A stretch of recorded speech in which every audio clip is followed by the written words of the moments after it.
महाराष्ट्र के चंद्रपुर जिले से एक सनसनीखेज मामला सामने आया है जिसने रिश्तों और भरोसे की नींव को झकझोर कर रख दिया है।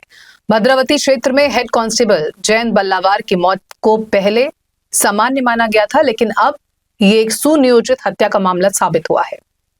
पुलिस जांच में खुलासा हुआ है कि मृतक की बेटी आर्या बल्लावार ने अपने प्रेमी आशीष महेश शिड़माके के साथ मिलकर पिता की हत्या की साजिश रची थी। दोनों के बीच लंबे समय से प्रेम संबंध थे, जिसका जयंत बल्लावार विरोध करते रहे थे। इसी बात को लेकर घर में लगातार विवाद और तनाव की स्थिति बनी रहती थी, जिसने अंततः एक खौफनाक साजिश का रूप ले लिया। आरोप है कि साजिश के तहत आशीष ने जहर का इंतजाम किया। इसके लिए उसने अपने रिश्तेदार के एक नाबालिग बेटे की मदद ली और चैतन्य उर्फ मोंटी सचिन गेडाम से संपर्क किया। 24 अप्रैल 2023 को चैतन्य ने कांच की बोतल में जहर उपलब्ध कराया, जिसके बदले उसे 5,000 रुपए दिए गए। अगले दिन 25 अप्रैल 2023 को आर्या ने अपने पिता को मिल्क शेक में जहर मिलाकर पिला दिया। जहर पीने के बाद जयंत बल्लावार ड्यूटी पर गए, लेकिन कुछ ही देर में उनकी तबीयत बिगड़ गई। उन्हें तत्काल अस्पताल ले जाया गया, जहां डॉक्टरों ने उन्हें मृत घोषित कर दिया। उस समय पोस्टमार्टम रिपोर्ट में कोई संदिग्ध तथ्य सामने नहीं आने के कारण मामला आकस्मिक मृत्यु के रूप में दर्ज कर लिया गया था। मामला करीब 3 साल तक दबा रहा। इस दौरान आर्या ने जांच को गुमराह करने वाले बयान दिए, जिससे संदेह की दिशा भटक गई। चूंकि वो स्वयं पुलिस विभाग से जुड़ी थी, इसलिए शुरुआती जांच में अपेक्षित सख्ती भी नहीं बरती गई। हालांकि बाद में आर्या और आशीष के बीच संबंध बिगड़ने पर आशीष ने पूरे मामले का काला चिट्ठा खोलकर रख दिया। इसके बाद पुलिस ने मामले को फिर से खोला और जांच में हत्या की साजिश की पुष्टि हुई।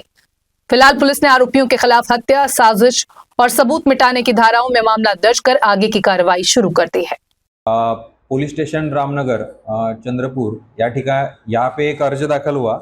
यह अर्ज आशीष शिड़माके जो है इसने दाखल किया। इसने इस अर्ज में ऐसा क्लेम किया था कि आशीष शिड़माके उसने खुद और उसकी पत्नी आर्या बल्लावार, इन दोनों ने मिलके आर्या बल्लावार के जो पिताजी थे उनका पॉइजन देके उन्होंने खून किया था। आशीष शिड़माके ये व्यक्ति भी पहले पुलिस में काम करता था, लेकिन उसके गैरवर्तन के कारण माननीय पुलिस अधीक्षक इन्होंने उनको पुलिस से निकाला था।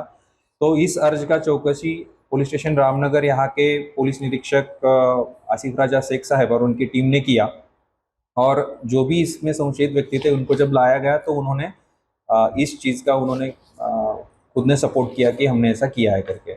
तो इस केस में ऐसा था कि आर्या बल्लावार और आशीष शिड़माके इन दोनों का प्रेम संबंध था, और इन दोनों के प्रेम संबंध में उनके पिताजी मतलब आर्या बल्लावार के पिताजी जयंत बल्लावार, इनका इस प्रेम संबंध को अपोजिशन था।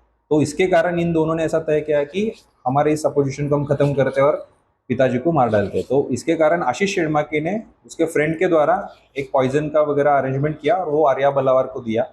आर्या बल्लावार ने 25 अप्रैल 2023 में इस पॉइजन को एक मिल्क शेक में डाल के मॉर्निंग 6:15 to 6:30 के अराउंड उसके पिताजी को दिया। पिताजी उसके बाद ड्यूटी पर चले गए। ड्यूटी पर उनको चक्कर आने के बाद वो गिर गए। जैसे उनको हॉस्पिटल में एडमिट किया गया, डॉक्टर ने उनको ब्रॉड डेड घोषित किया गया। तब इस मामले में पुलिस स्टेशन रामनगर में मर्ग दाखिल हुआ है। उनके बाद पीएम भी हुआ है, लेकिन पीएम रिपोर्ट में ऐसे कुछ पॉइजनिंग की चीज़ का एनालिसिस नहीं हुआ था। इसके बाद जब ये अर्ज आया, इसके बाद डिटेल इसके बाद इंक्वायरी की गई और इसके ऊपर आरोपी को भी पकड़ा गया। इसमें से 4 आरोपी पकड़े गए। आर्या बल्लावार जिसने खुद पॉइजन दिया, आशीष शिड़माके जिसने पॉइजन लाके आर्या को दिया, और आशीष शिड़माके को पॉइजन देने वाले 2 व्यक्ति, इसमें से एक अडल्ट है और दूसरा विधि संघर्ष बालक है। इन चारों लोगों को इसमें अरेस्ट किया गया है और इसमें पुलिस स्टेशन रामनगर में अपराध क्रमांक 421/2024 ये आईपीसी की धारा 302, 120(ब), 201 और 34 के तहत यहाँ पे गुना नोंद है, और आगे का तपास जो है पुलिस स्टेशन रामनगर के सीनियर पुलिस इंस्पेक्टर आसिफ राजा शेख कर रहे हैं।